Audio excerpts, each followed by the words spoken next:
This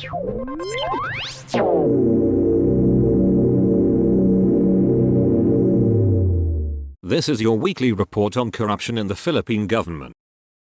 Only 3 out of the 54 vehicles and motorized equipment owned by Gapan City in Nueva Ecija are registered with the Land Transportation Office in 2023, the Commission on Audit said. Also, COA said that on top of non-registration, most of the vehicles and motorized equipment were not insured with the government service insurance system. In its audit report, COA said that the registration of 41 units was not renewed while 10 units have no records of registration at all. It said the non-registration of the vehicles and motorized equipment might result in possible loss or misuse of assets. Also, the city government would be exposed to possible penalties, fines, or sanctions from the LTO. The city's vehicles and motorized equipment are composed of 3 fire trucks, a compactor, a cargo truck, 13 dump trucks, 2 transit mixers, an excavator, a crawler robox, a wheeler loader, 2 road graders, a bus, and several vans and cars. Also, COA said it found that Gapan City failed to renew the insurance of 50 motor vehicles with the General Insurance Fund of the GSIS. The non-insurance, it said, was inconsistent with the provisions of Republic Act No. 656, the Property Insurance Law, as amended by Presidential Decree No. 245.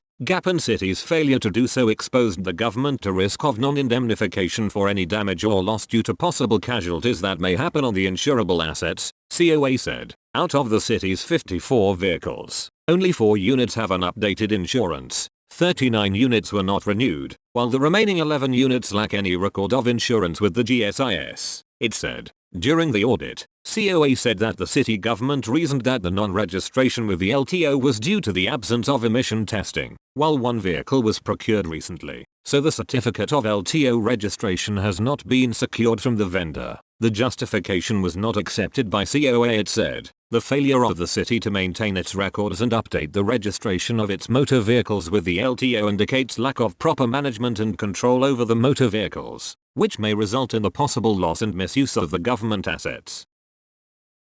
The province of Northern Samar failed to remit a total of 58 million pesos in taxes and mandatory contributions to agencies such as the Bureau of Internal Revenue, Government Service Insurance System, PAGI-BIG, and PhilHealth in 2023, the Commission on Audit said. In its 2023 annual audit report, COA said, taxes and mandatory contributions of officers and employees of the province, booked up under due to BIR, GSIS, PAGI-BIG and PhilHealth accounts, were not remitted, thus preventing the national government to utilize earned revenues to finance its priority programs, and may deprive the officials and employees of the province of the full coverage of the services and benefits that could be derived from membership in good standing. It said that the province's interagency payables year-end balances showed that the balance due to BIR amounted to 46,919,967 pesos, due to GSIS was 3,842,646 pesos,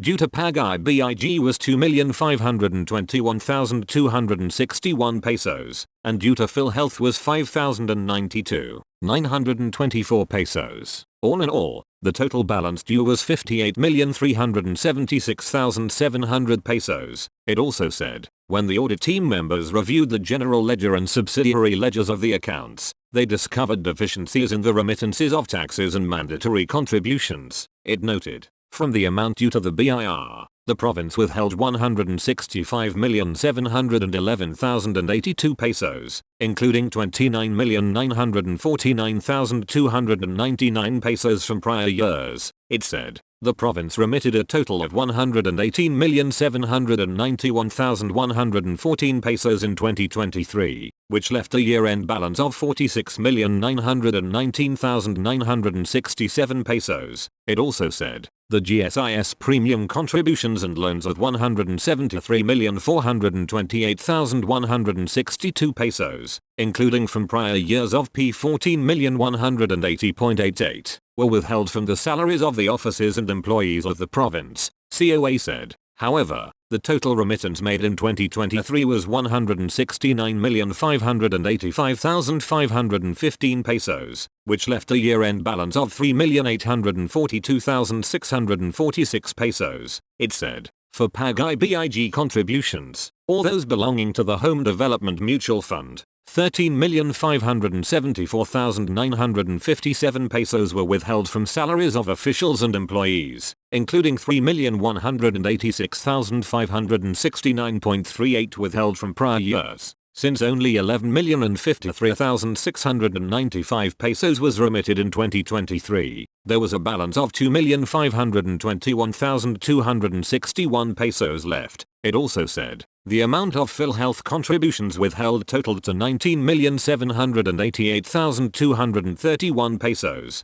COA said, with remittances worth 14,695,407 pesos made in 2023. There was a remaining balance of 5,092,824 pesos, it said. Ideally, the balance of due to BIR, GSIS, HDMF, and PhilHealth accounts should be equivalent to zero after remitting the amount withheld within the prescribed period. However, the remittance of the amounts withheld were not strictly observed, the report stated. By failing to properly remit the taxes and contributions, COA said that state auditors noted that the national government has been prevented from utilizing the earned revenues.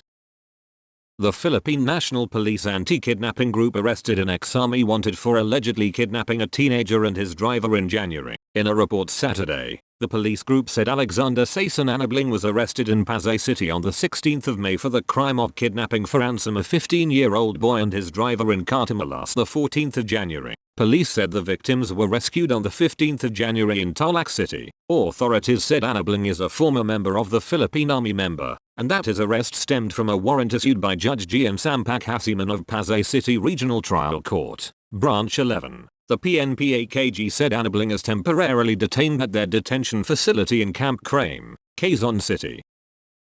3 people, including a former police officer, were arrested for allegedly selling stolen motorcycles in Manila on Friday. Former Corporal Mark Joseph Patayan, John A. Ortiz and George Timothy Guinto were apprehended in a sting at the corner of Domingo Santiago and G2 streets in Sampaloc at around 4:55 am. National Capital Region Police Office Director Major General Jose Melencio Nartates Jr. said, the operation was based on a complaint from a man who told probers that he bought a motorcycle from the suspects, unaware that vehicle was stolen. Acting on the report, police conducted an entrapment operation wherein the complainant again bought a motorcycle in exchange for 117,000 pesos. The suspects were arrested after receiving the marked money. Seized from them were 3 motorcycles, a 9mm handgun, identification cards and cell phones. The suspects were charged with estafa while Patayan was slapped with charges of usurpation of authority, falsification of documents and illegal possession of a firearm and ammunition.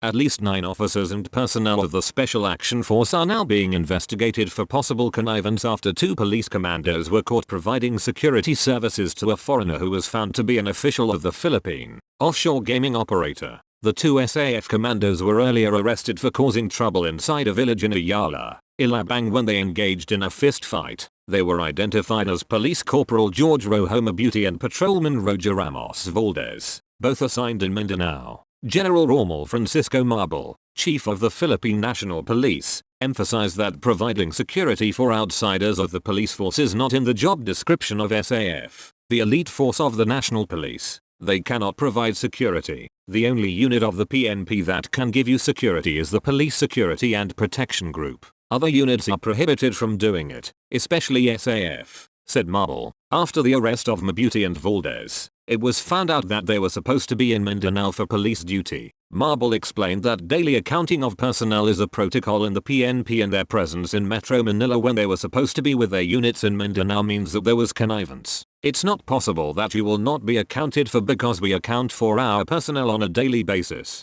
So it is not impossible that they could do it on their own. So we will make sure that those who connive with them will suffer and they will get the consequences of their action, said Marbel. So far, at least 9 people were already sacked and are subject of the investigation. They include the battalion commander of the SAF unit where the 2 commandos are assigned, at least 2 company commanders, the 1st sergeant and other SAF personnel in the unit responsible for accounting of the personnel. They are being investigated for grave irregularity in the performance of duty. Mabuti and Valdez are now detained and were already slapped with appropriate criminal charges. A separate investigation for administrative cases is being conducted.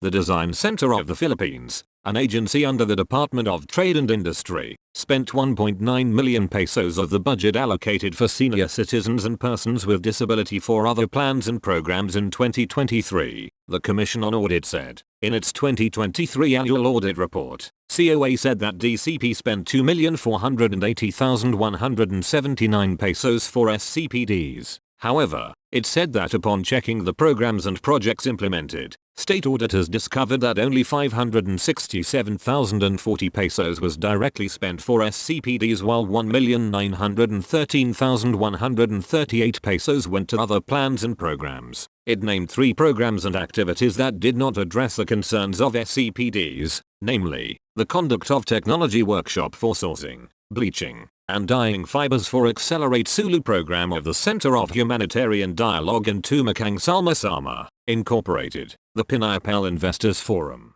and the Design Center 50 Years and Beyond program which highlighted project development and design in past 50 years. It pointed out that while there were SCPD participants in the programs, it was found that the main goal of the undertakings did not address the needs and concerns of SCPDs. The primary objectives of these programs were to facilitate workshops and/or promote product development and design, aligning with the agency's mandates. It is merely coincidental that senior citizens and persons with disabilities were present during these programs, the report noted. It is imperative to emphasize that programs not directly related to or focused in addressing the concerns of SCPDs should not be included in the accomplishment report. Doing so would risk misrepresentation and inaccurate reporting, it said. There were 4 other programs which cost the agency 567,040 pesos and were explicitly designed to address the concerns of SCPDs. COA said these programs were information dissemination of disability prevention to raise awareness of individuals and families at risk of the effects of disability conditions, implementation of DTI praise that would recognize and award retiring employees, and orientation on retirement benefits with GSIS, PAG-IBIG, and PhilHealth. COA then recommended that the DCP should ensure that only SCPD-related programs and activities are incorporated in the SCPD Accomplishment Report in accordance with Section 36 of Republic Act No. 11936, the General Appropriations Act of 2023. It also asked DCP to prepare more realistic programs and activities for SCPDs to address fully the concerns of senior citizens and persons with disabilities in accordance with the provision of RA 11936. A former council member in Mamasapano, Maguindanao del Sur and a member of Moro Islamic Liberation Front was killed after the ceremonial turnover of housing units for the former combatants in M. Manor Hotel, Rosary Heights 9 here. Colonel Ruben Manalang Jr., the city police director, said Abdulrahman Kazid, a resident of Mamasapano, Maguindanao del Norte, was on his way to his car in the hotel parking lot when 2 gunmen from a grey Toyota Hilux approached and shot him several times using an Armalite rifle. The victim sustained several gunshot wounds and was immediately brought to the hospital, where a physician declared him dead. Police scene of the crime operatives recovered from the crime scene 10 empty shells of Armalite. Kazid was one of the recipients of housing units that the Ministry of Human Settlements and Development in the Bangsamoro region built in Barangay Pimbalacan, Mamasapano town. He just attended a ceremonial turnover of the units and was on his way back to his vehicle when shot at close range. During the program, Kazid had lauded BARMM for providing homes for former combatants. Manalang said police probers were still trying to determine the motive and identities of the attackers. The chairman of Barangay Buli and Muntinlupa was shot and killed by unidentified men on the 22nd of May. The Muntinlupa police identified the victim as Barangay Chairman Ronaldo Ko Claresco of Buli. According to the police, the shooting happened at about 10:16 p.m. in front of Sol So Blessed Sneakers and Apparel at number 195 Manuel L. Quezon Street, Barangay Buli. Based on the initial investigation by the police, Laresca and his companions were seated in front of the store when 2 male suspects on a motorcycle shot him without any apparent motive and fled towards Sucat. One of the suspects was wearing a Joyride shirt while the other one was in a black t-shirt. Laresca was taken by the barangay ambulance to the Asian Hospital and Medical Center in Alabang. Mayor Rafi Bayazan condemned the killing of Laresca. "I strongly condemn the senseless killing of my fellow public servant in Muntinlupa, Captain Ronaldo Ko Claresco of Barangay Buli," the mayor posted on Facebook. Bayazan said he ordered the Muntinlupa Operations Center to review the CCTV footage and the Muntinlupa police to immediately investigate the incident to identify the suspects.